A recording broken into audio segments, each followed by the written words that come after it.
Hello, race fans, and welcome to the Apex Racing League GT Trophy, live here from the Red Bull Ring in beautiful Austria. My name is Peter Mackay, and joining me in the commentary box this evening here on Apex Racing TV is Sam Fitzpatrick with our producer, Dennis Branch, on the switches. Sam, it's good to have you back after what seems like a long time away for us. Normally, we're used to doing things on a nightly basis here on Apex Racing TV, but I'm sure our viewers have been glad to have a break from us. But I, for one, I'm looking forward to getting back going again. Absolutely, and what a track to do it at. This is both of our first commentaries at this Red Bull Ring. Really anticipated circuit, of course. I think Hockenheimer's got a really good reception, and this place is certainly much higher than Hockenheim in my estimations. At least I think this is going to be absolutely awesome. Lots of slipstreaming. Honestly, one of the fastest circuits we're going to visit all season long. The off tracks as well aren't going to be as big a problem as I think I was fearing they were going to be. So I really see all the pros here, very few cons. But it will be a new circuit for these drivers. So those drivers who have been able to put in a few extra laps of practice could well find an advantage. I always find that when a circuit is new to the service here on iRacing.com, you can get a bit of a jump on your competitors with putting in the mileage early on, and it's we'll see who's been doing that here. At the moment, the drivers are in qualifying, 10-minute qualifying, and see who's got the pace. 60-minute race with a compulsory pit stop, of course, using all of the FIA GT3 spec machines. So we have the Lamborghini Huracan, the Audi R8, we have the Mercedes AMG GT3 as well, the BMW M4, and Sam, another new addition which came along with the Red Bull Ring a couple of weeks ago, the Porsche 911 GT3R, which I have to say I am thoroughly enjoying getting my head around. Definitely, it's possibly the best sounding car now. I think we can say, as we hear it.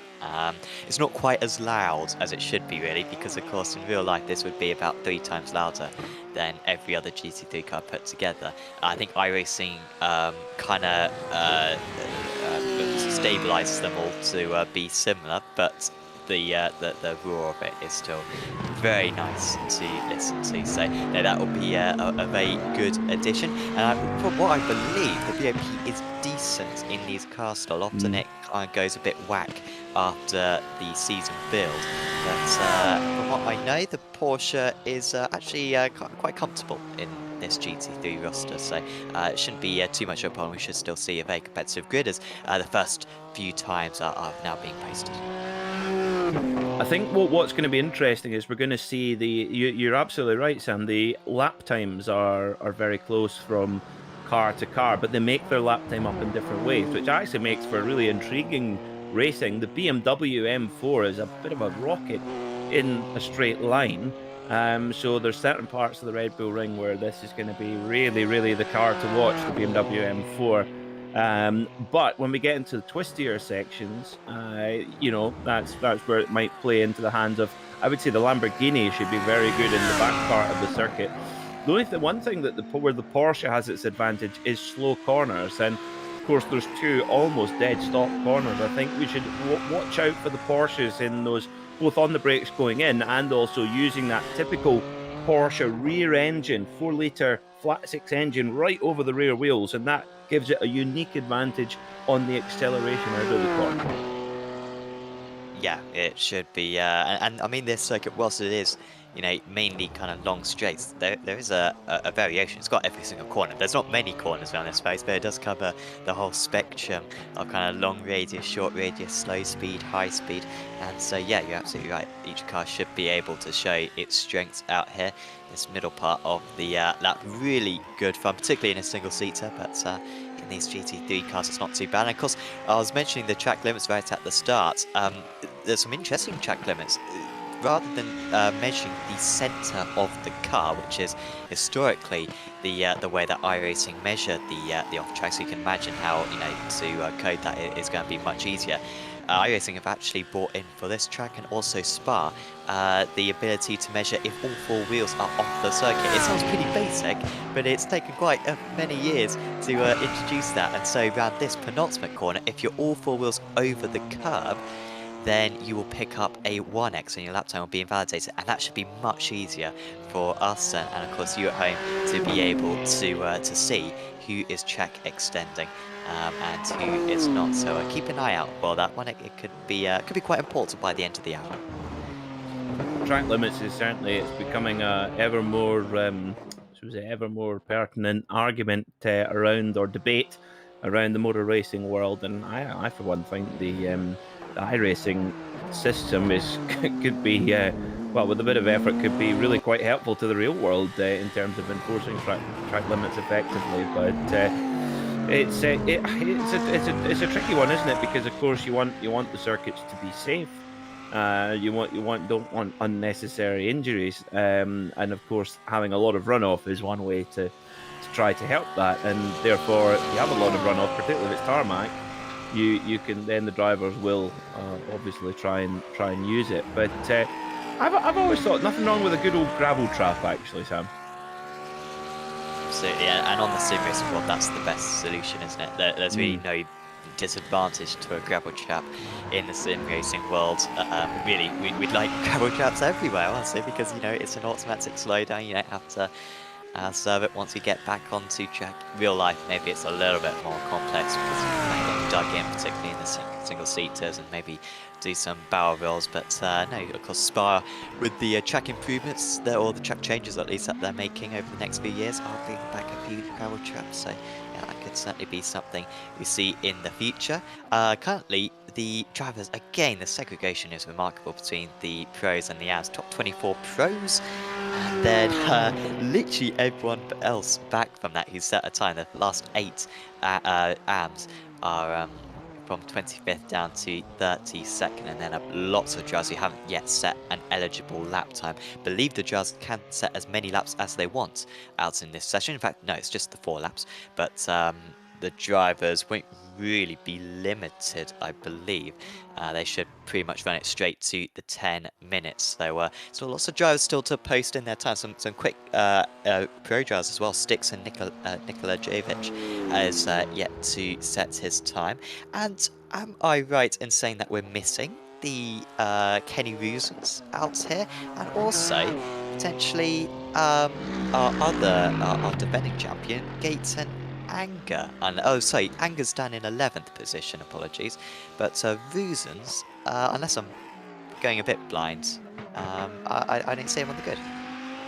No, I don't see him on the timing screen either. Sam, as you mentioned, I do see Gaten Anger, who had a slightly difficult qualifying last time out at Watkins Glen, started 12th but did finish 4th. Now, that's critical for Kenny Rosens for the championship, because he has got ground to make up. Gaten Anger leading the championship, so ooh, that's an interesting one. Do you see a few new names out there as well? Kieran Smart, of course, who runs in the Wave Italy Prototype Championship we have on a Friday night here on Apex Racing TV. He's looking pretty strong at the moment as well. Kieran races for the Track Scotland team, and there was the Track Scotland Subaru Impreza Type R racing at Knockhill in the Scottish Modsports at the weekend, and also Superlap Scotland. And you can imagine, Sam, a Subaru sounds good anyway, but a highly tuned Subaru, it's echoing around the Knockhill hillside. It was poetic. That sounds excellent. You're going to be totally impartial as well to your fellow countrymen. I am. I'm a professional, Sam. You should know that. Well, speaking of nationalities, though, Sam, isn't this amazing how we've got, just running down the timing screen, France, Germany, Great Britain, the Netherlands, Romania, Switzerland, Maltese, Portuguese, Spanish, Danish, goodness, American. That is one of the great joys of sim racing, that you can bring people together in real time from quite literally every corner of the globe. Yeah, it's awesome to see, and awesome to see for Lemuray as well, Nolan Lemuray, who has taken pole position. Check flags out. He improved on that last lap to take a 1.5 of a second lead, and I believe that might be his first pole position of the season. not Valkyrie Esports' first pole position of the season, I will add, but I think it might be his. And Neiman, second place in the championship, second place on the grid. So quite tasty with, of course, our championship leader, Gates and Anchor, way down the order outside the top 12. Well, it's going to be an intriguing battle, isn't it? Indeed, starting on the second row behind Lemery and Newman, Carl Winkler and Tom Dadswell, Leon Penn and Corentin Collignon will start on row 3. Thomas Arends starts 7th in the McLaren with Maxime Mariotte starting 8th. Baptiste Schneider and Mick Palich round out the top 10. Richard Gavencu will start from 11th, and alongside him on the 6th row of the grid is Leandro Andaruti for the Swiss driver. Gaten Anger and Jonathan Poulet start in row 7 with Brandon Taboni and Dominic Engel on row 8. Akon Grebstad, Stefan Nikolajevic, Oysten Hereford and Antonio Piesi round out the top 20. Danny Lee will start 21st, followed by Anders Ankerson, Dean Powell and Guillaume Esoltani. 25th will be Josh Wiggums and Callum Brandt, followed by Alain Carigier, Dan Murray, Juan Manuel Calleja, Jason Hodgson, Dave Verdon, Kieran Smart, Phil Reagan, Tom Bingham, Gavin Russell, and Vivian Dabert round out the 18th row. And finally, JB Rasmussen, Angel Pedrero, Paul Robson, and Pascal Stix round out a 40-strong field. Watch out for Pascal Stix, I think, Sam, because the Corsom racing driver very, very quick, but starting right from the back of the pack. That's gonna he will be watching that Corsom racing car coming through, I think. Yeah, he'll have a lot of catching up to do. I'm not sure if he has like a pit lane starts perhaps. I might have a check. By the way, I think we might just be able to show you the points as well in the championship. We were alluding to it just before. We might be able to have a quick glimpse of it just before we go to the green flag, and you can see there Anger at the front, 32 points clear of Newman. So real opportunity for him to close that gap. Good chance as well for Bonjour, because Sticks way down the order for the start line in this one. But yeah, watch out for Gates and Anger in the Amsterdam Championship. It's super duper mega close. Really no decisive moves being taken in that one. So watch out for all the amateurs. Any of them could still win this title. As we're still in the first half of the season, as we round the final couple of corners before we wave the green flag. Well, we're almost ready to go. As Nolan Lemery can lead us away, and it's a very big amount. Large amount of BMWs at the front, and Lemery wastes no time, picks up the throttle at the earliest possible moment. Green, green, green here in Austria for the Apex Racing League GT Trophy. What a noise! And oh, we've got a crash straight away, not even at the first corner, and that triggers a chain reaction to the BMWs coming together. I think Taboni was one of them. Oh, Sam, that's not what we need. Circa 1986 there, I believe, with the 3 restarts we had. And nowadays, turn 1 comes up a little bit closer, but that was pretty bad. 3 or 4 drivers really getting involved in that one. Then we've got Danny Lee right up the inside there. Dean Powell, apologies, almost making contact in the blue and white machine. Calleja has been able to keep the lead. In fact, actually he's taken the lead because Josh Wiggins starts from the lead.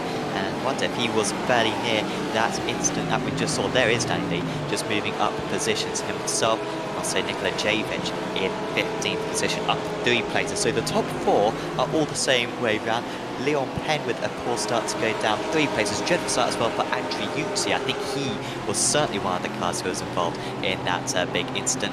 As also Kieran Smart trying to gain place. We've got cars all over the track at the moment, and even off the track. Jason Hodgson trying to navigate his way through all of that as the drivers kind of get a bit bogged down, as that is Dean Powell who's in the walls in the first place, and he's now finally had a spin. Oh, that's a shame for the Mercedes driver. We don't have many of the Mercedes in the championship. It's just, I think it's just Dean and his teammate Danny Lee, and goodness me, it's pretty aggressive straight away in this opening lap here at the Red Bull Ring. So Nolan Lemery leads away from Sven Newman, and I tell you what, Sam, Sven Newman is just in the perfect spot there. They're both in the same car. They'll have them set. Oh goodness me, they'll have them set up quite differently, or slightly differently. We'll see. But for Newman, he's in a perfect spot because he'll probably not want to put try to start throwing moves on Lemery, he'll just sit in there and let them pull away from the rest of the field. But not only that, with so many long straights here, perfect for fuel saving, which has been important. Exactly. Yeah, if you can go that extra 1 lap on fuel, it can make all the difference. All of a sudden, a gap that you weren't able to break, all of a sudden, a car that you weren't able to break the draft to, you can pull out a second and really sprint away in the second half of the race. So that is absolutely mandatory. As we've got Hodgson, who was we have seen a couple of times already tonight. I think he was up in about 5th position in the amateur category. So Hodgson with a spin down at this, well, we've got to sort out corner names, lots of kind of straights which are slightly curved. Oh, well, that's Hodgson's spot, it seems. Accelerating midway around the corner, and there are a couple of cars who made contact with him. I imagine that may have been Brandt and Essoltani. I'm not quite sure, it was certainly in that region. Yeah, so busy in that mid-pack as well. You really have to, if you go too conservative, you'll get freight trained, you'll get rolled over, and if you go too aggressive, well, you'll end yourself up in the fence very quickly. Interestingly, oh, well, that is not what I expected, Sam. Nolan Lemery and Sven Newman. Sven actually going to put a move on Lemery, and all that it's done is bring a whole train of cars, which goes all the way back. We're counting 1, 2, 3, 4, 5, 6.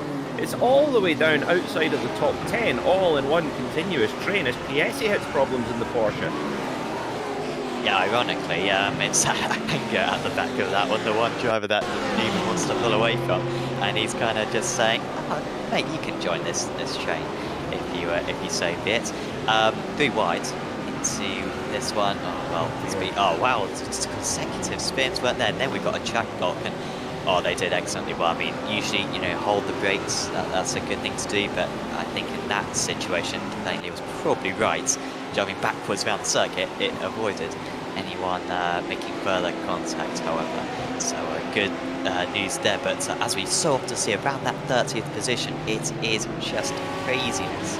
Or, well, that time I think it was around 20th position, to be fair, but always in that mid-pack on these opening laps of the race, really where you can have problems. The drivers do get one faster pair, remember, so even if you do have a problem, you can go back to the pits and get that car fixed, or you can even try to stay out and take your pit stop as you normally would and not have to take an extra tour down the pits, as Pedrero has had an issue, and Bingham, I think unrelatedly, feeling the need to come into the pits early.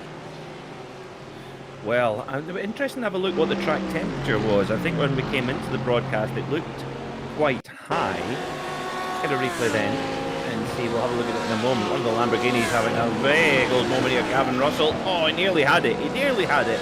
And then he didn't. And that, I think that's what triggered the 2 Porsches spinning. Well, dearie me, this is a very high attrition rate so far, Sam. And the reason why I asked the question about the track temperature, it was quite high when we came into the broadcast, and yeah, it is reasonably high, 94 degrees Fahrenheit, and that's just slightly high track temperature. It's just going to make the surface that little bit greasier, a little bit less grip, and that might be catching some of the drivers out.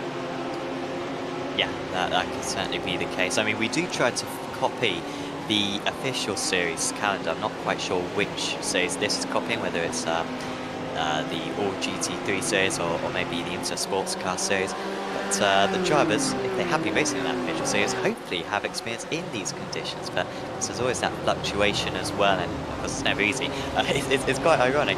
So we have you know, lots of curved straights around this track, and I appreciate you can have an instant around a curved straight. You know, it's not easy, you don't know where the other pilot's going.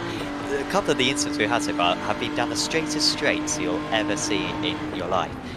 The driver's really struggling with those ones at the moment, and yeah, really real chaos. But to be fair, these front drivers in the pro category really driving very well. They're all in a long queue. Albeit Arantz is trying to bring an end to that. He's currently alongside with Marriott. In fact, I think this was Marriott trying to make the move, but Arantz is still ahead. He cannot cover the inside line. Don't cost each other too much time here, guys. It's a big swapper there for Arantz, and I think he's going to lose the position this time round.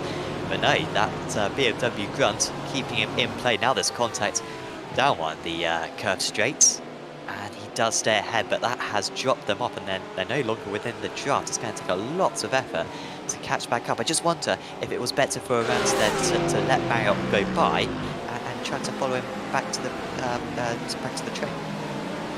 Yeah, an interesting one. I mean, it's amazing the dominance that BMW have at this circuit. At the moment, they're 1, 2, 3, 4, and then Maxime Marriott, the first of the Porsches, Liam Penn in 6th position as well, then another BMW as well. So it's definitely BMW. I mean, when the motorbikes come here for MotoGP, it's always the Ducati circuit.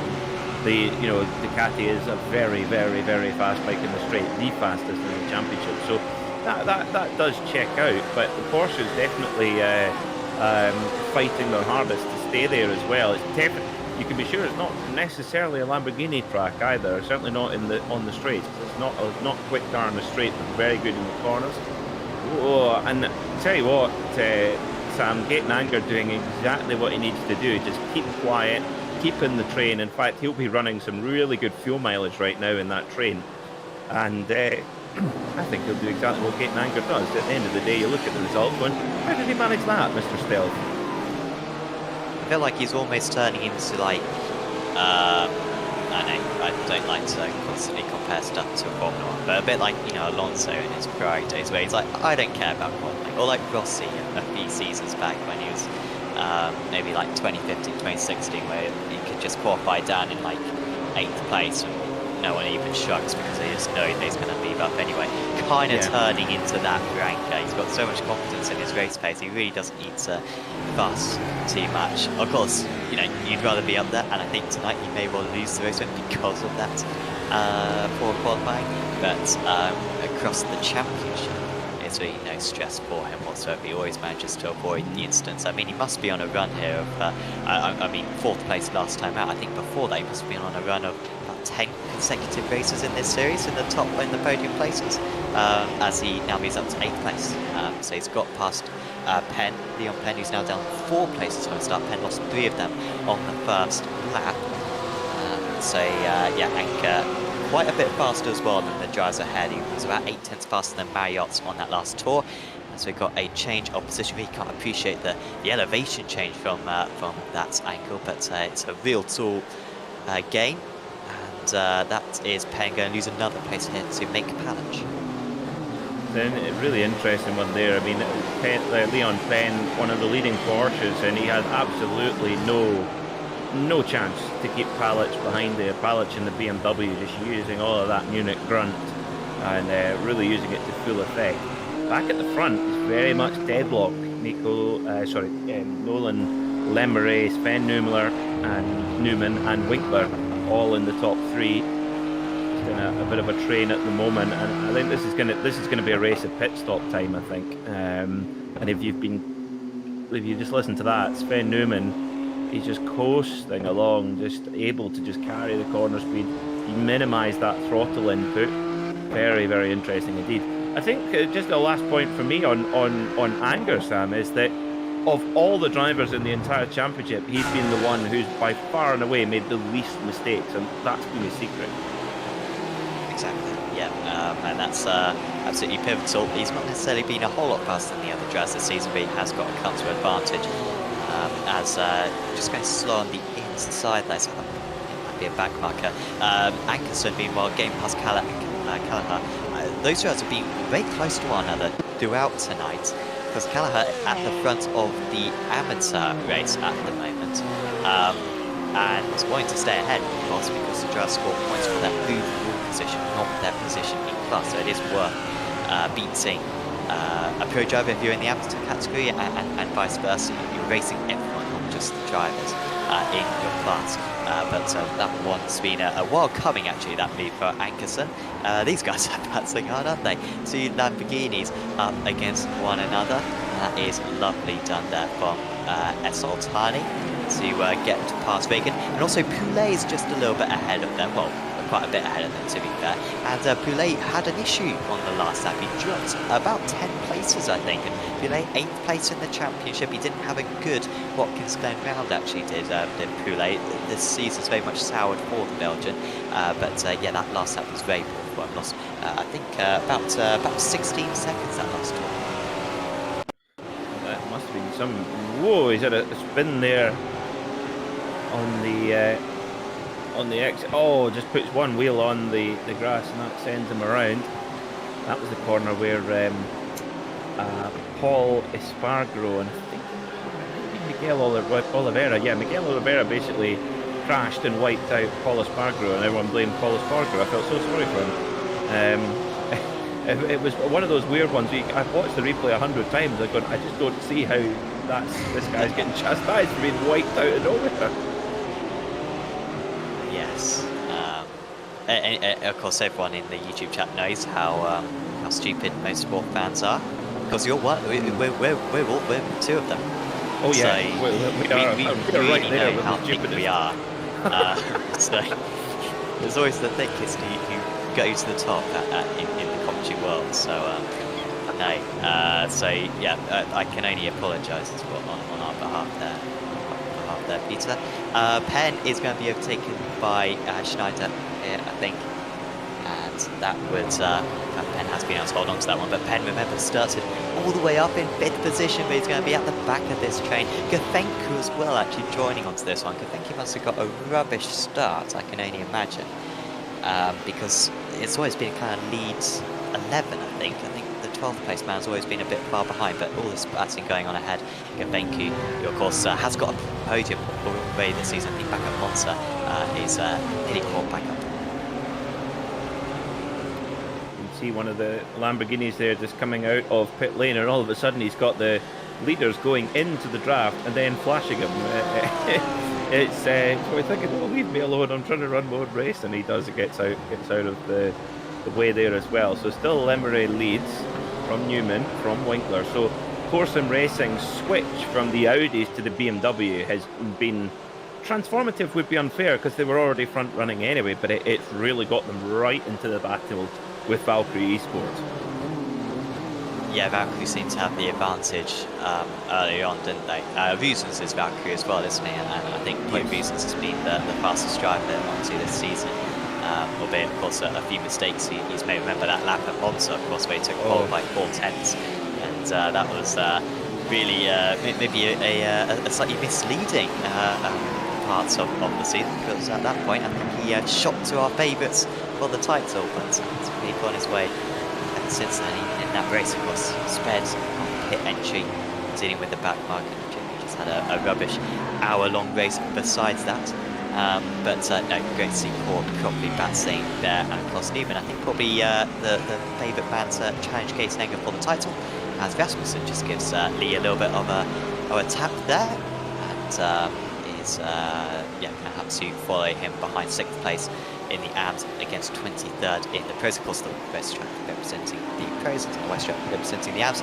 All that's overlay stuff provided by SDK Gaming, which is super customizable. You can get an overlay just like this. You can get lots of other templates as well for NASCAR, or the old 3.5 series as well. I love that overlay, and also you can get live timing as well. We use it in the comms box. It's absolutely essential for ourselves, and you can actually click on the link in the description below to open up a web page which will show you the live time. It shows you all the lap times, the gaps between the drivers. It's really useful stuff for whilst you are watching the race. Josh Wiggins at the moment is battling hard with Karagiet there,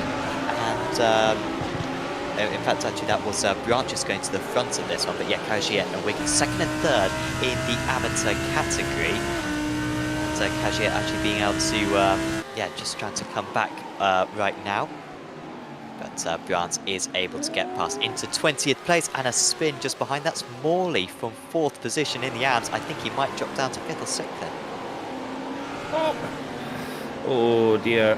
And he's got to do a bit of an Austin Powers here, because he's trying to reverse without coming onto the circuit. Oh dear, dear, dear. Of course, here at the Red Bull Ring, there's so many you know, long braking zone where you're going from virtually the very top of top gear all the way down to the bottom of bottom gear. And that does, you know, if you just have a couple of meters different braking point, it can really have quite a lot of closing speed. But interestingly now, Gaten Anger starts to pull the pin. He put his personal best in 1 lap ago, and he's moving forward. All of a sudden, the front train have really split apart quite a lot, and Anger on the move now up to 6th place. Yeah, him and Palic kind of just been following one another through this this train, working well together. But yeah, now that he's kind of at the front of it, he's the one pulling them along, and he's having to work hard to get some good lap times out. 3 wide with the back marker. Oh, good driving, great driving there from him. He just turned out of the corner slightly to give some space. Unfortunately, now he's going to lose out on another position, I think. So, but that was still the smart thing to do. Like, Peng can't quite get past. And now Gafenku's well and truly with this pack. In fact, they're not too far ahead of even Grebstad and, of course, Nikola Javic, who spent a while in qualifying before he was actually able to put in a proper lap time. He eventually did manage to get one in and qualified in 18th place, but he's up to 14th now. So good drive from the Serbian. He's just outside the top 10, rattling through. But yeah, I think Anger's chances of a win, maybe even play. This might be Anger's worst ever finish in Apex Racing League GT Trophy, which kind of shows how good he's been in all the races he's done. Yeah, if 6th is your worst, I would love to be in that position. I don't think many people could boast that's for sure. Interesting that Arens has ditched the McLaren as well. One of the very few drivers, and I think he might have been the only driver to select the McLaren at the beginning of the championship, and he's thought, I might have one of those shiny BMWs up from the front, and he's making good use of it. Yes, as also Gafenku's just got past Schneider, so Schneider couldn't get past Penn, and he's kind of paid for that, as Callagher has come back against Ankerson. This is low-key one of the battles of the race at the moment, because these two have been glued to one another. Ankerson had to work up for a while to get past, but it's Callagher who's got past again. Callagher had just set the fastest lap of the race in the amateur category. You can see he's got 3 cars now between himself and Karagiet. Admittedly, Pixeri and also Brahms should be pretty quick. Also, certainly Pixeri, I think, should have the pace to overtake. We've seen him up in the top 10 for much of this season. Just having a problematic race at the moment is Antonio. This is working brilliantly at the moment for Callagher, who at the moment is quite far down. Apologies, 2nd place in the amateur category, just behind Karagiet. So if it ended like this, Callagher would take the lead in the amateur championship ahead of Karagiet, Reagan, and Hodgson. So quite a bit at stake there for the Spanish driver. As the first front runner to come into the pits, it's Penn, and this is right on the fringes, Peter. I'm not sure if he can get to the end of the race. It's certainly going to be a tight one as well, because Red Bull Ring is very heavy on fuel. Obviously, you've got a big, long time on absolutely full throttle, then lose it, then not even keep the momentum. You go slow all the way down to a stop virtually, and then back up again, another big run through the gearbox. I tell you what, you have to give the iRacing.com software engineers a huge round of applause, really, because the way that this new Porsche 911 GT3R, or new to iRacing at least, the way it moves along the track, the way it looks, is so lifelike. It's incredible. The way it sounds as well. Now, unfortunately, I've not had the privilege of driving one, nor would I know what to do with it anyway.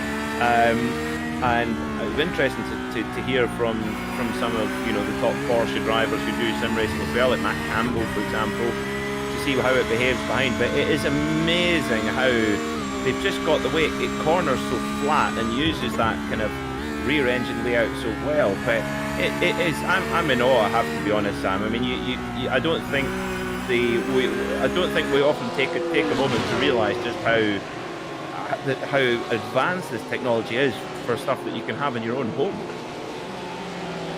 Yes, pretty awesome. I haven't had the privilege of driving it, but I haven't bought the car yet. I think I might do. I'm a student. I can't afford this. I mean, I realise you get paid 4 times as much as me, Peter, for doing these commentaries, but you know, some of us have to, I doubt some that of us very has to much. save up for the content. But no, it's real nice, and this GT3 field in particular, just it's looking so good. Remember, I mean, it feels like a while ago, but it was actually like 6 months ago. And it was looking super depleted, maybe 9 months ago. Super depleted. GT3 was dying on iRacing, because all the licenses were going elsewhere. But they have done a very good job at properly renewing it, and just in time as well, because of course GT3's gaining in popularity with all of GTEs in real life. GT3's properly very big again, so no, awesome to see them all out on track. Well, unfortunately, we haven't got that diversity at the front of the order, but we have got a bunch of BMWs, and that is almost just as good. Newman's still all over the back of Lemery, and I think it's safe to say, Peter, Lemery's going to be able to, Newman's going to be able to go an extra lap on fuel here. I think he's effectively in the lead right now as Newman. You can imagine that overcut that he's going to get when he's only 0.2 of a second behind as he is. He'll be able to make that jump, as in fact he may even be able to go for a replay. He might. Well, we'll listen in.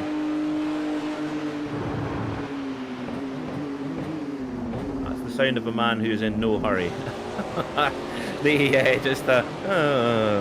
So what Sven Newman is doing there, viewers, is basically using as little throttle as possible throughout the lap, but using the aerodynamic slipstream benefit of Lemery in front of him to punch a hole in the air, so he's able to keep pace but use way less throttle and therefore fuel. And yeah, you're absolutely spot on, Sam. When they come to the pit stops, he's going to have a significant advantage. The only thing is that a couple of drivers behind him will as well. You know, Winkler and Dadswell, they're in that same train, and Baptiste Schneider's on the wall. Oh, that was a nasty one. And that's a good time to have a crash. Well, maybe 10 minutes was a bad time to have a crash, but that wasn't a bad time to have a crash, because he should be able to come into the pits, pick up the faster pair, and get to the end of the race. But we saw another driver make this error earlier on, didn't we? It was, gosh, it was 8th place in the championship. I remember saying that.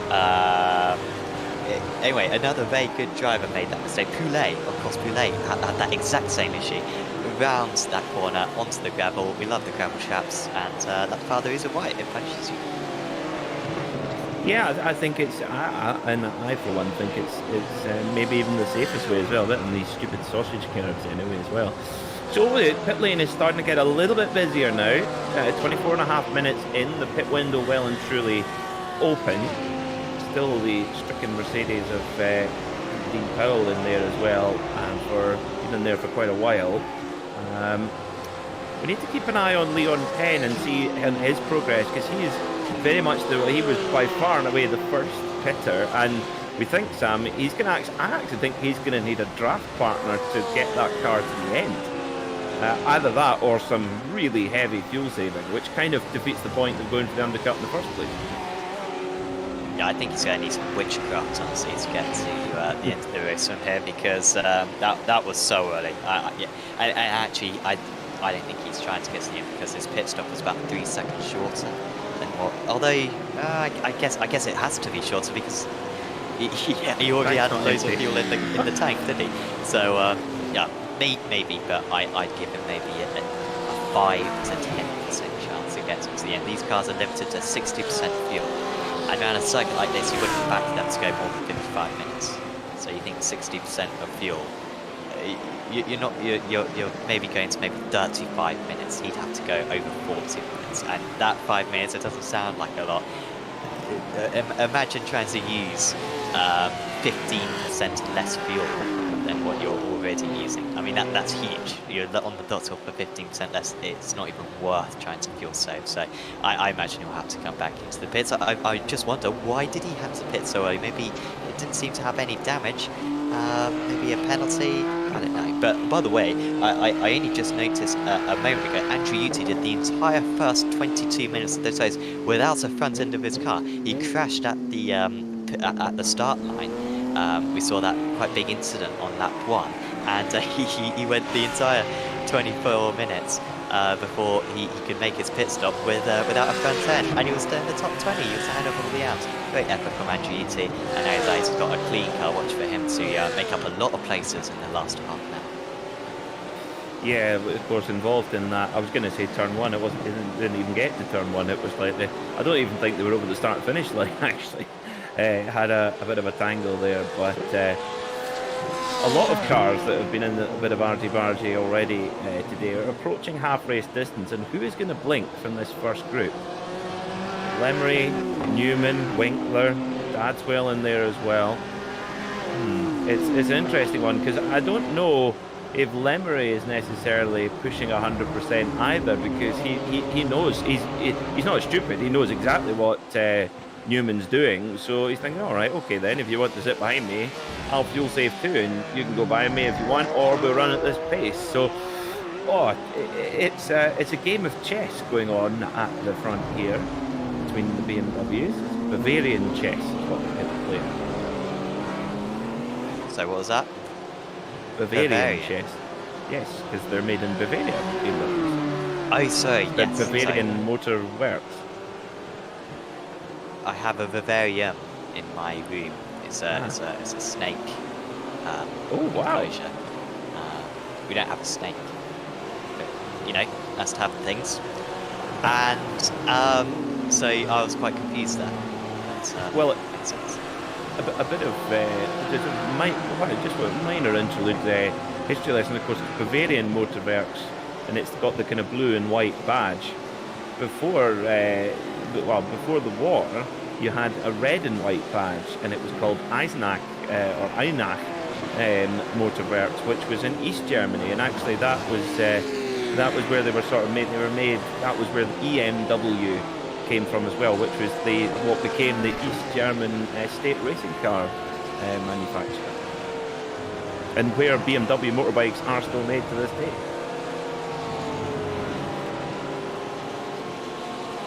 Always the I thought your knowledge was limited to Porsche, but no, absolutely all German manufacturers covered. And Corvette. And Corvettes, of course. Oh, a Corvette story for you, Sam.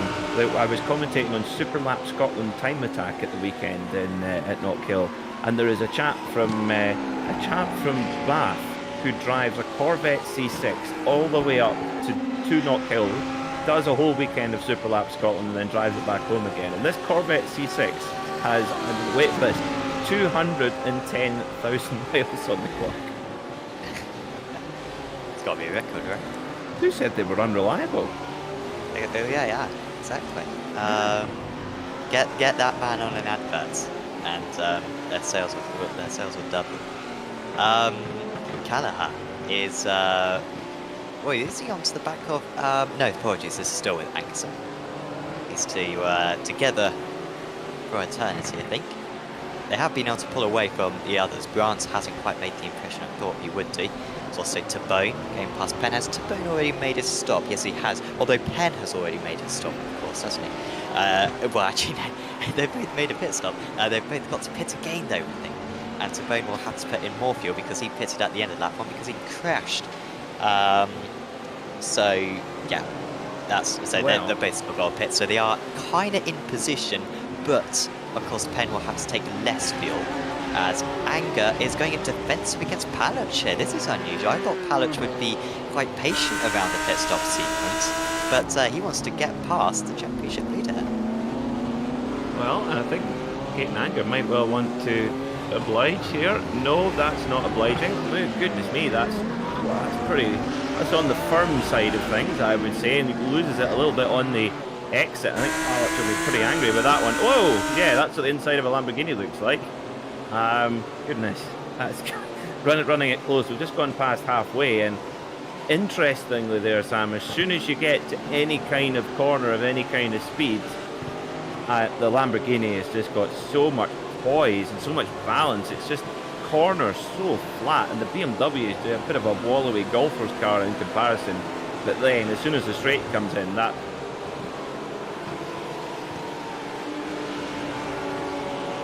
yeah, and I guess I guess that was a mistake then from Anger in the last couple of corners, and that's the pressure that you're under when you're in the car, which should be faster through the corners, slow down the straights. You've got to do it through the corners, otherwise you're going to be a sitting duck coming out of them. Not a great end to the lap, honestly, there from Patch. He does just drop back, and of course Patch does have an interest here, and kind of battling with Anchor, because Patch is teammates with Sven Newman. Sven Newman is Anchor's biggest rival in the championship. So you can just hold him up, maybe get Marriott's involved, maybe even get around some Benku, Krebstan and Co. Maybe that would be quite positive, albeit at the same time, Core, of course, are fighting for the team's championship. So Palic will want the best for that one, and also will have sights on at least the top 3 in the overall standings as well. A super competitive driver is Make, as shown in the Colbeck GT Championship last season, when him and you were able to take the team's championship. As we are getting into pit stop territory here, maybe another lap or 2, but I wouldn't be surprised if we see drivers come in at the end of the next lap. This is really the crunch time, and this is where, if you're Winkler and Dadswell, you want to get as close to the top 2 as possible, so you can take advantage of the undercut or the overcut. That's the thing, isn't it? It's who's got the ace card up their sleeve. Who's really, because in that leading group, Sam, I bet there's some drivers who are so underneath their optimum pace, and others who are absolutely on the limit to stay there and are very happy to stay there. We're about to find out who those drivers are. Yeah, this is when you need to show your pace. Newman with a terrific lap there, 29.8. One of the first laps under the 90 seconds, might even be the first lap under 90 seconds of the event. So he knows how much he needs to push right now. Also pushing is Marriott. So Palic, I guess Palic is kind of free from defending. He doesn't need to defend, because he knows whenever they get onto a straight, he can just pull away, even when the driver behind him is in the draft. Is that a move there for, it seemed very simple for Gefenki to get past Arens. So Arens maybe got a slowdown or something. He's lost a lot of time through turn 2. And back into 10th place. So yeah, slow corner there for Arens.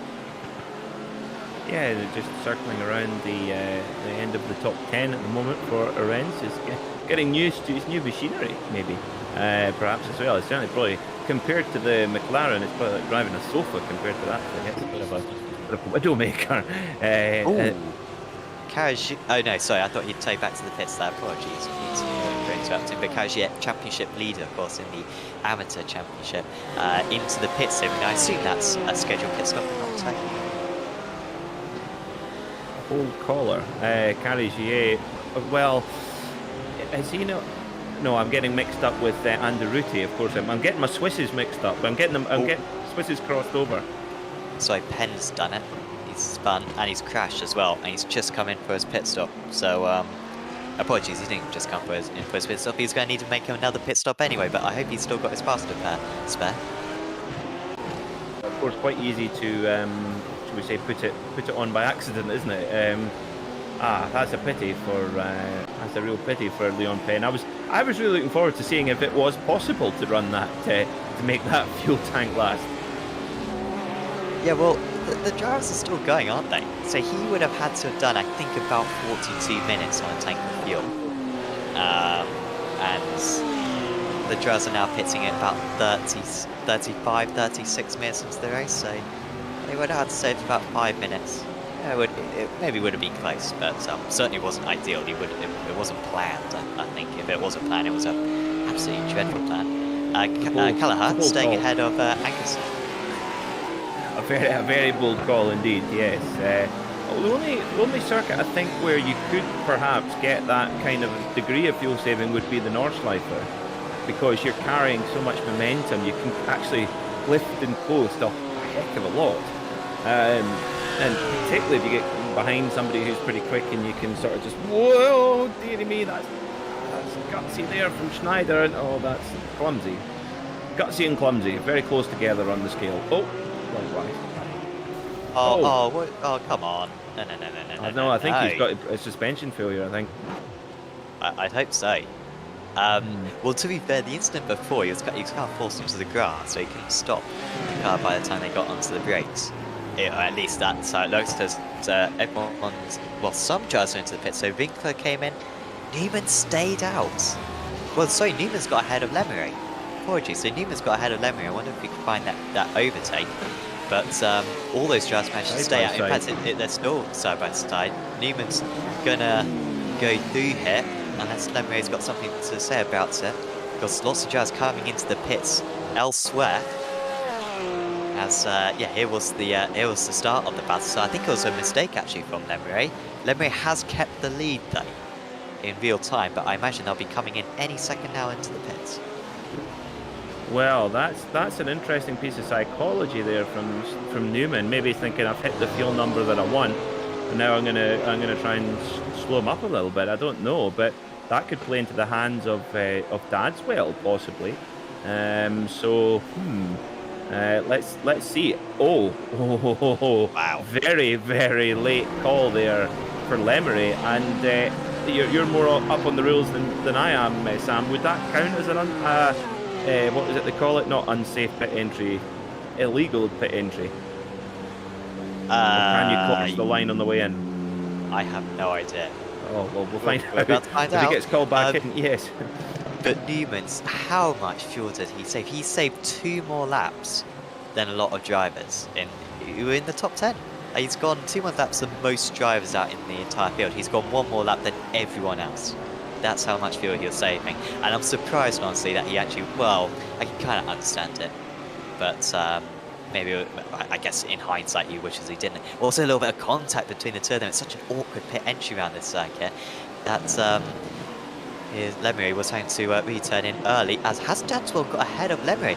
No, Lemery has got a penalty then, so you're right, Peter, you spotted it. And I think Lemery, from the race lead for so much of this event, for the entire event, unfortunately, just as we saw, of course, Rusen's having a problem in Monza, his race has been ruined by an unsafe pit entry. I don't believe it. Valkyrie Esports, what do we have to do? And I think maybe just it was a last-minute decision, and maybe just looking at the data and thinking, can I make it another lap? Can I not? Made the decision too late, and that's gutting. Of course, the drivers won't have done a great deal of racing on this track, so it's they won't know what you can and can't get away with maybe as much. Oh dear me. Well, Newman into the pit lane now. And of course, Sven Newman played it perfectly. He just sat behind Lemery all of the first stint and saved all the fuel that he needed to. And just shows you this the nature of this circuit, the Red Bull Ring. It's thrown up an intriguing race. It's not what you're maybe accustomed to. It's very strategical. Yes. Nice new word, by the way, you just made. Newman is not a new word. Okay. Well, Newman's in the lead anyway. Strategical is a word. Is it not just strategic? I think. I don't know. I'll call Susie again. I do have a dictionary beside me. I can look it up. Newman is 2.7 seconds ahead meanwhile, so that's worked like a dream for him. Winkler ahead of Dadswell, and I think that may have changed during the pit stop sequence. I believe it was Dadswell ahead of Winkler before the pit stop sequence. I may have to look back at that one. Collignon now up there in 4th place. Remember, Collignon started off the season as an amateur driver. But of course, it's very obvious that he's very good, of course, driving for Valkyrie Esports. And Anger up into 5th, albeit a long way off still with Make Palach to hold off for the rest of the race. So everyone's now made their pit stops. And look at Callagher as well. So many drives between Callagher and his next rival in the amateur category. In fact, Karagias, that we saw him come into the pits earlier on. It was a little bit of an early pit stop for Karagias. I wonder if there was a bit more to it than just a scheduled pit stop, because he's miles behind Callagher now, so real disappointing race for him, as we see Dominic Engel get past Sultani there, and Sultani will try to come back. They've also got Tabone, so this is a very high quality battle here between these drivers. And actually, Sultan is going to be able to come back. Engel with the better line though on the inside, and he finally does make that position stick. Of course, Engel finished in the top 10 a couple of times so far this season, so expecting him to get higher. And it's an opportunity for Tabone now, 6 car up the inside. Sultani perhaps getting a little bit onto the marbles, as off into the gravel Bingham. there goes. Tom Bingham. It looked like Bingham's livery on that Porsche going flying off into the gravel pit. I've looked it up in my Collins English dictionary, and strategical is a word. Oh, I stand corrected. Words with friends. You could say, what would you say, a driver deployed extra, what would you say, a strategical use of the hybrid power boost, for example. Or just say strategic. Or deployed the hybrid power boost strategically. Or just say strategic. That wouldn't make sense in that. we have a very limited vocabulary here. Use. Yeah, we do. Potatoes, corn, Lotus, you know. Snetterton. Yeah, Lotus, there you go. Oh dear me. What is it? Canaries? Yep. That is the team. So let's. How's this one going to shake out then? It's almost a little bit of a pity there for Lemery. He might have lost, I don't know, a second and a half, 2 seconds. I don't think it would have been a gap that he couldn't have got back on Newman, and then we would have had a wheel-to-wheel battle. But you've got to think Lemery will be absolutely fizzing after that mistake. Yeah. I think there was a little bit of contact between himself and Newman, and I'm sure, well, I wonder if he'll protest that afterwards, and I just wonder if that tap, just before he came into the pit stop, just kind of wobbled the car a bit and made it so that he couldn't get into the pits in time. Maybe that will cost him, so maybe we'll see a penalty after the race, but he was pushing so hard, and in that battle, every 10th mattered. He knew that Newman was probably going to go the extra lap. And, well, in fact, to be fair, I don't think he did know, but he probably knew that Newman would be on his tail, so trying to get out the extra 10, so it's such a big penalty on iRacing when you have that. Of course, he's now behind the amateur leader, Callagher, so he's got a lot of catching up to do. Great race for Nikola Jovic at the moment, and actually Grebsat. They were both up 7 places. They started alongside one another, and they are still battling with one another. Not good enough pace to catch up to the drivers ahead. They may have to worry about Andrew Yutzi behind, who of course actually is where he started. Andrew Yutzi in 12th position overall. Had that damage on the first lap, and that's big cost him. He's got 3 wides here. This is Arans, I think, going for the mega move up the inside of a couple of drivers. He's very shallow into the corner. Merritt left a lot of space on the inside there, and it kind of compromised his way. He could have actually hit the apex and really sprinted away from one another. So Arens has to drop back, and it will be Gafenku now. He sees an opportunity to get past Gafenku, who spent much of the race by himself in 12th place. Everything coming towards him now. He's going to have to go the long way back. He can't get it stopped. And this might be advantage Arens, who's of course got that terrific BMW pace down the straight, and I wouldn't be surprised if he goes for the move into 7th place by the end of this. It's interesting. The BMW does need a couple of yards at least to get into its full gallop. Once it's in its full gallop, it is a fast race car. But out of the very slow corners, the Porsche really uses that traction very well. It's so typical of the 911 design, with what is a pretty heavy engine, 4-litre, flat 6, no turbo, right over the rear wheels, and it shouldn't work, but my goodness me, it does.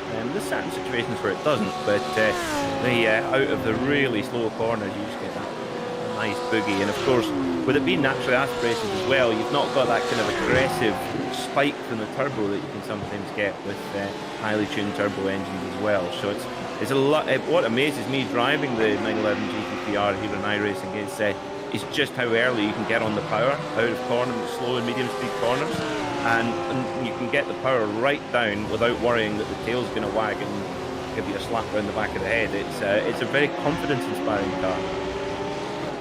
Yeah, of course you can get even more confidence whilst driving the Porsche by signing up to Virtual Racing School. So they do setups, data packs, driving tuition, coaching sessions, all part of the Virtual Racing School subscription.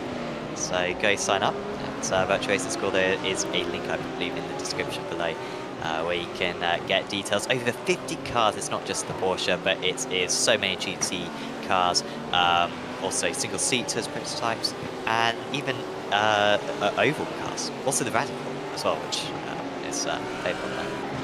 But loads of stuff provided by Virtual Racing School. Big thanks to them for helping us out on Apex Racing TV and Apex Racing League. This is Nikola Jovic with a stunning move. Great move today there. Good start, 7-10. Beautifully clean, wasn't it? Very well set up, using the attributes of the Lamborghini very, very nicely as well. So, yeah, great move there from Nikola Jovic. So, Gavenk a couple of places up the road. Gavenk leading this little battle here with Marriott in the fiercely forward Porsche. I tell you what, every race car looks good in the fiercely forward Bumblebee colours, but Porsche looks very, very nice and well, with matching yellow wheels too. Normally wouldn't have had yellow wheels, but somehow it works there quite nicely. And then Arends in his new Course and Racing BMW as well, so very much a pork sandwich there between a Bavarian pretzel. Yes, yes. Pretty good as lead there, actually, from Mayo. He was fairly close. Oh, just behind. Who's that? That is, oh, it's good, so coming back. Had a couple of great duels tonight. We had Callagher versus Ankerson. That one's kind of separated out a bit. Ankerson's been able to get up the road. This one is still alive and kicking, and Krebstad is alive and kicking. He's got back fast, but almost identical to the last lap. In fact, actually, I think this is the other way around. This time it's the Porsche on the outside, the Lamborghini on the inside. But Nikola Jovic seems very good through that corner, and he did get a good exit. Can't get enough ahead, or he's got to be careful here. Jovic in very deep. Also using the ABS, can't lock the brakes, and he's found the outside again. It's not the end of this one, of course. It is kind of an advantage to be in the draft, so it really does invite just more and more racing. Doesn't even have to make the move. It's Nikola Jovic, who once again takes back 10th place. Yeah, the ABS is a very helpful thing indeed. If you just get a little bit too excited on the brakes, it will sort it out. The only thing is, if you run into it too much, it basically very, very quickly releases the brake and puts it back on again. If it senses that it's going to lock, I mean, very clever. It's been on race cars for, well, it first showed up actually. Again, it was Porsche that first used it with the 917. It was very much experimental at the time, and didn't really make it onto the car all the time until a little bit later than that. But the only thing is, though, is if you run into it too hard, you won't get the same stopping performance, because it's trying to figure out your ham-footedness, and it can be a bit of a problem. We certainly saw that at the Nürburgring 24-hour this year in the wet, when the drivers were on either slicks or cut slicks and were struggling to get the cars slowed down, and the ABS was just going bananas. And actually it was going bananas, and all the while it was going bananas, it wasn't actually slowing the car down. Yeah, that's these drivers. I think it's a dial in these cars. I think it's like an option up to 12, and the drivers will usually run about 6, about roughly in the middle. Of course, it's all relative. But yeah, you still want the ability just to lock it ever so slightly. You want to slightly feel that kind of scrub of the tyres. So that, yeah, right, Marriott off the track. Oh wow, it's another driver. Nikola Jovic and Gessa having the time of their lives with their battle, and now that's a trio. And I think Marriott should have enough pace to properly battle with these drivers. So, usual now we've got a pork Milanese. Huh? I do like a Milanese. Very nice. The pork escalope.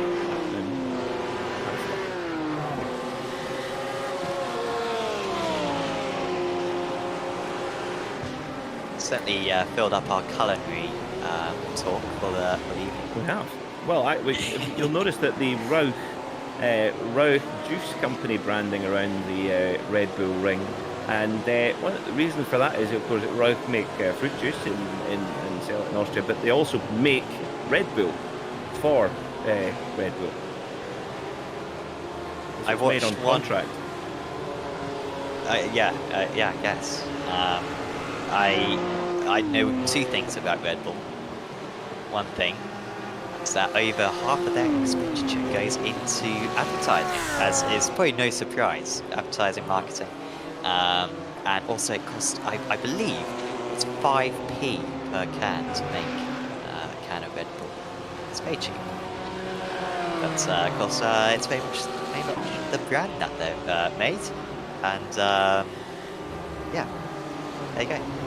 It's a very cool company for what they do with it, and the amount of athletes that actually, ironically, given that the drink is horrendously bad for you,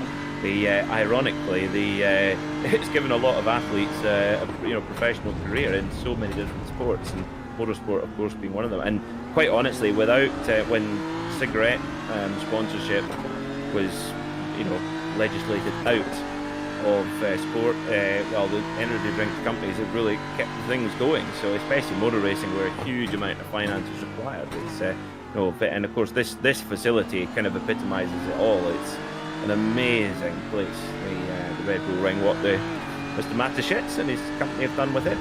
Another one was Veuve Clicquot Champagne. They spend £8 a bottle on marketing. Wow. Okay. It's pretty crazy. Probably similar ratio actually to Red Bull. Yeah. Maybe we're in the wrong business here. Maybe the Apex brands could start getting, or our own brands could start getting that type of revenue. Fitzpatrick and Mackay show need to spend more on marketing, is what you're saying. Yeah, let's buy an F1 team. Easy. Yeah. Seems like Rich Energy can do it, so why not? Exactly. Yeah. We were watching Winkler and Dadswell just a moment back. Winkler and Dadswell being glued to one another for the entire race. It's been a terrific battle between the two of them. One of the closest battles out on circuit actually is those two. Winkler's been leading Dadswell for the whole race. I thought there may have been a change during the pit stop sequence, but I just checked, and they have been that way round for the whole event. So super close battle there. And Colin Young really hasn't made any impression. Even Anger has actually dropped back from this tries. Anger just not with the pace tonight. That qualifying, even if he had nailed it, wouldn't have won the race. I think Newman in a class of his own tonight. So Marriott is under pressure for Nikola Jovic. They've dropped Grebstad a little bit now, so it's being left behind. So Nikola Jovic has found a new sparring partner. Lemery's just got past Hereford as well. So I think that'll be the last place that Lemery gains. You can see former race leader led most of the race, in fact, down in 14th place after that 40-second stop and hold penalty. And of course, he's 39 seconds off the lead, so that kind of shows how close it would have been. If it weren't for that penalty, he's up into 14th place.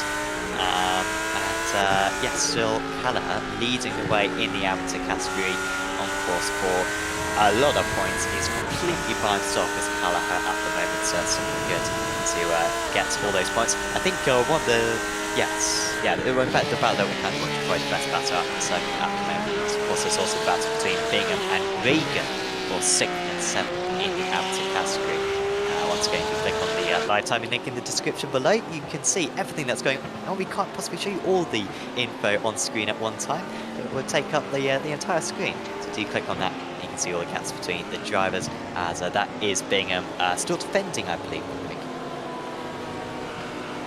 Yeah, Bingham recovering from what we think was we're pretty sure it was him who flew off sideways into the gravel. So yeah, a bit on the return, and he's got Regan behind him, and he's going. Regan saying, "Just say no, just say no."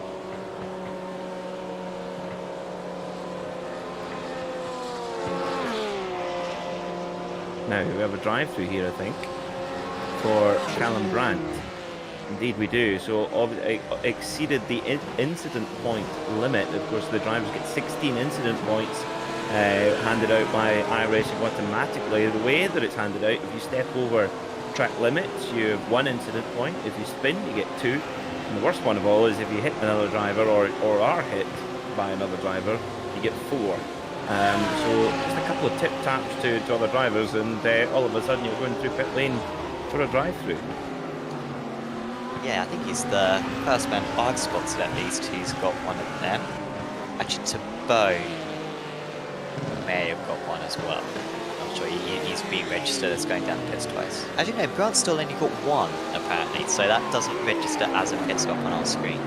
So I have no reference as to he's picked them up. But I am in admin, I could actually look to be there. But it's very, very few drivers that picked up on that. Schneider actually picked up one. Pixeri, I think, picked up one. He's on 17. Yeah, Grant's on 17. Enkel's on 20. So maybe there's a few more than that. Robson as well on 23. Biggins is out of the race, but he's on 21. Erden, 23. Hodgson on 20. Vivian de Boer, I don't know what Vivian was doing anyway. He managed to get 41. He's got 41 instants. How's he done that? I'm not even mad. mad. Half that's down. It's impressive. He's probably got about five drive these. Pit lane start. Or he's got a lot of pit lane start. I think you may need a pit lane start after this, honestly. That's crazy. I've never seen that many in an hour-long race. Dear me. So, Maxime Marriott, now he's got Nikolajevic all over the back of him, and they've actually dropped Grebstad. Grebstad has decided to let them go and have it for in battle over 9th spot. But at the front, it's a dream scenario for Core Sim Racing. Sven Newman, of course, just missed out on the Apex Racing League GT trophy with the GTE cars a month or so ago, but right on course here. And I tell you what, this will really close up the championship points. At the moment, Gate Anger leading by a slim margin, but Newman might well close the gap or even leap past Anger slightly as we head towards the business end of the season. So, very, very good. But of course, for Winkler as well, makes it a German 1-2 in Austria, and of course 1-2 for Core. Yeah, that's kind of the tides changing. At this point of the season, it was really all Valkyrie Esports early on in the season, and yeah, changed now with Core really bringing their A game. Kind of saw it in the GT Championship honestly last season as well, where Core had a really good run in the middle of the season.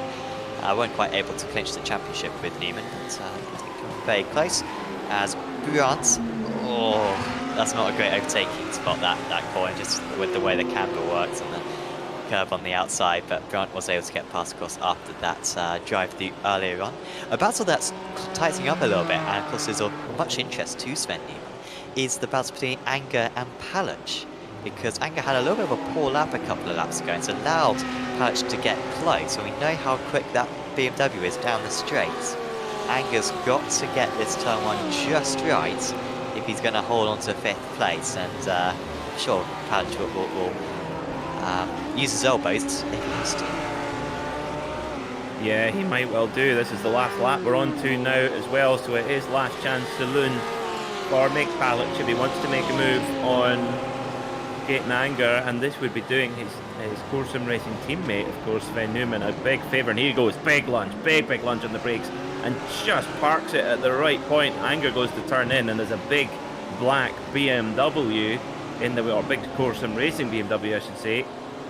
The paint on my screen as Anger flashes his lights, but all fair and love and war there for me, Sam. As whoa, that's bold, and Palach sees Anger taking a big look as well. So no more Mr. Nice Guy. Anger takes it back, and now into Lamborghini country in the more twisty part of the circuit.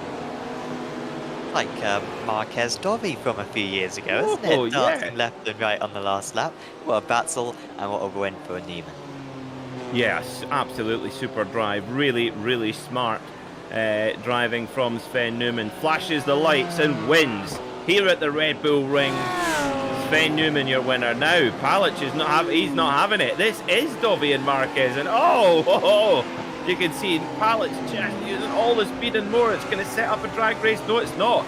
Anger has to give best and make Palach takes 5th place, and Sven Newman will be buying him a beer this evening. Well, that's that was getting a little bit personal. I thought. What I mean, it was a crazy move from Anchor into turn three of it. I think it may have been legal in the end. And Anchor just didn't have the pace tonight. Real worrying race for him. He's still a favourite for the championship, obviously, but no, that is really a very positive for Newman. As Lemery sets the fastest lap of the race on the last lap, if that isn't proof that he could have maybe won that race if he didn't get the pit lane penalty, I don't know what is. Callagher wins in the Amateur Championship and wins. Sorry, takes the lead in the Amateur Championship. He headed into this round in second place, but Callagher with a few good rounds recently. He is certainly my favourite, albeit no one's really taking a commanding hold of that Amateur Championship. Of course, the points total is quite low.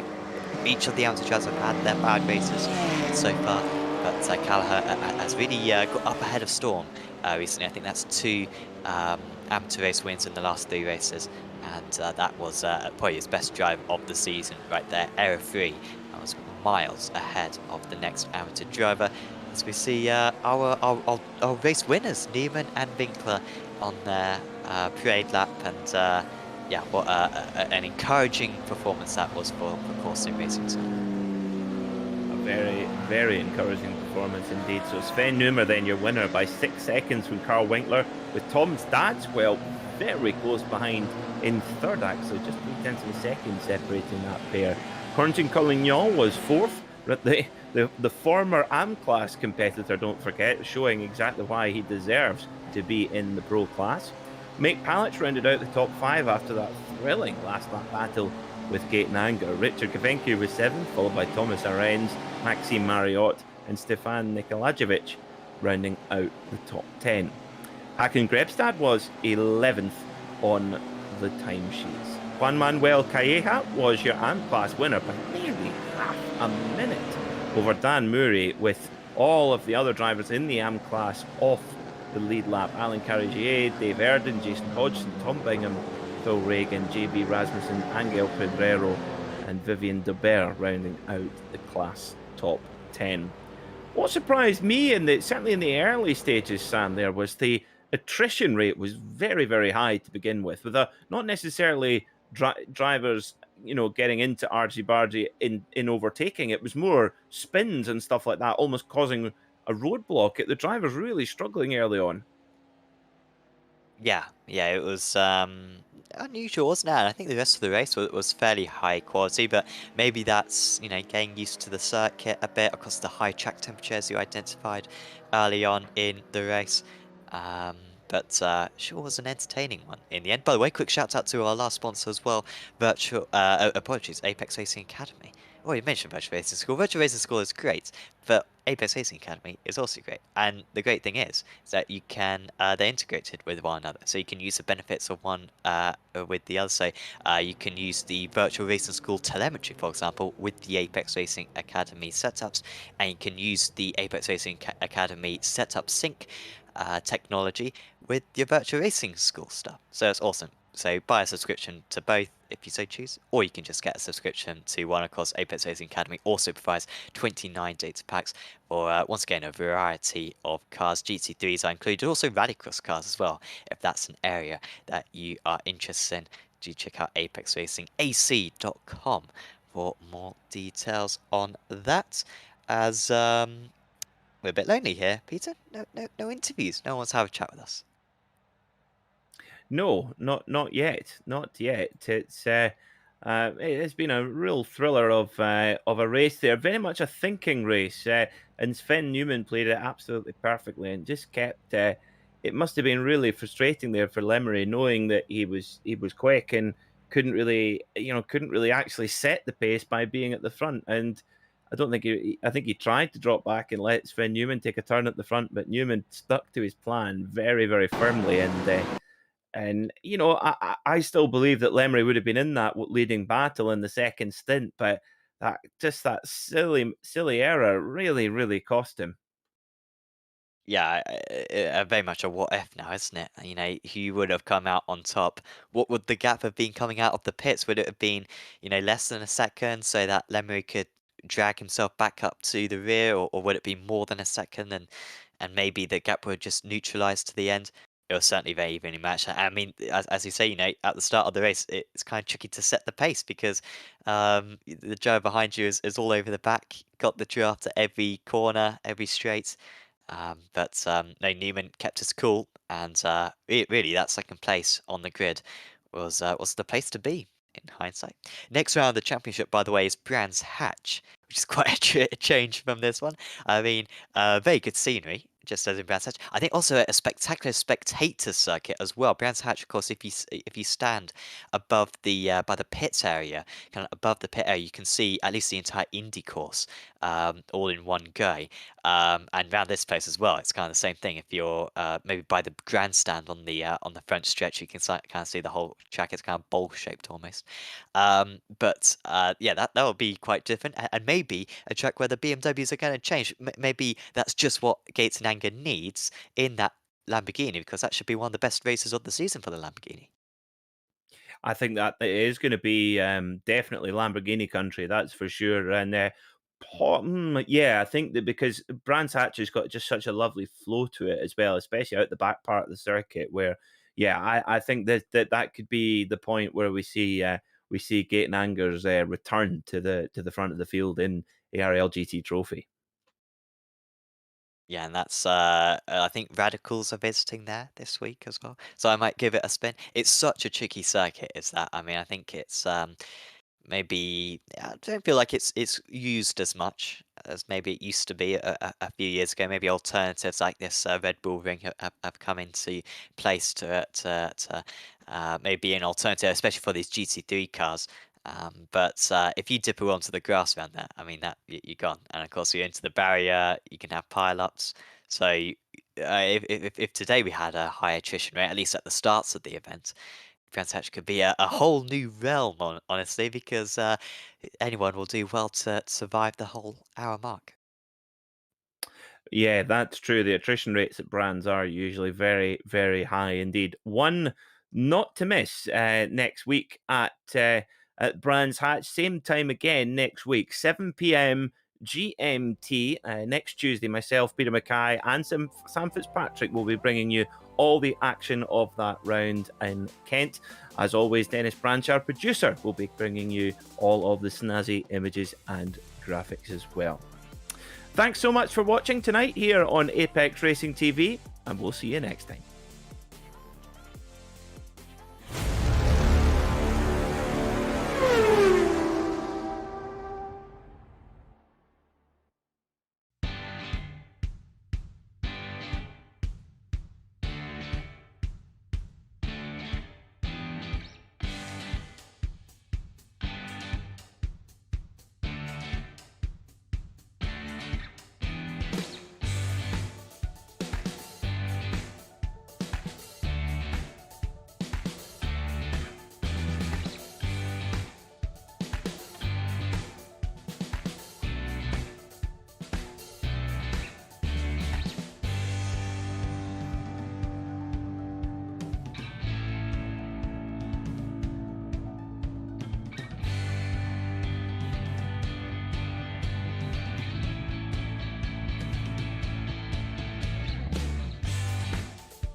Virtual Racing School was developed to provide support to the next generation of sim racers.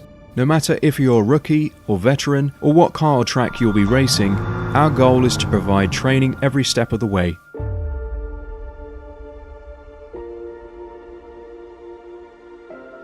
We found that iRacing can be quite difficult without proper training. There needed to be a way to prepare for on-track racing. With VRS, you can literally learn from the best sim racers in the world, including 4-time NASCAR iRacing World Champion Ray Alfala. And Ray Alfala is a 4-time champion of the NASCAR Peak Antifreeze iRacing Series. 3-time iRacing Grand Prix World Champion Martin Kroenke. Martin Kroenke becomes a 3-time world champion. Rallycross World Champion Mitchell de Jong. Mitchell de Jong is now champion for the iRacing Rallycross World Championship Series. And many other top sim racers. Data packs include everything you need to start learning. Our World Championship coaches create the data packs by setting a hot lap or a series of fast laps for you to compare, analyze, and replicate. Data packs also include a tutorial where the coach points out techniques they use to hit the fast lap. This gives you access to the latest driving techniques and setups before you even hit the track. Sign up for a free account and download the VRS telemetry logger. With this application running seamlessly in the background, your laps automatically start syncing to the VRS website. From there, you can analyze and compare 2 laps of your choice, whether it's your data, the coaches, or your teammates. VRS will automatically target improvement opportunities so you can get up to speed even faster. VRS also makes it easy for you to request and schedule one-on-one or group coaching sessions. These sessions can range from 30 to 90 minutes, and you can select the car, track, and setup combination of your choice. Visit virtualracingschool.com today to sign up and get started.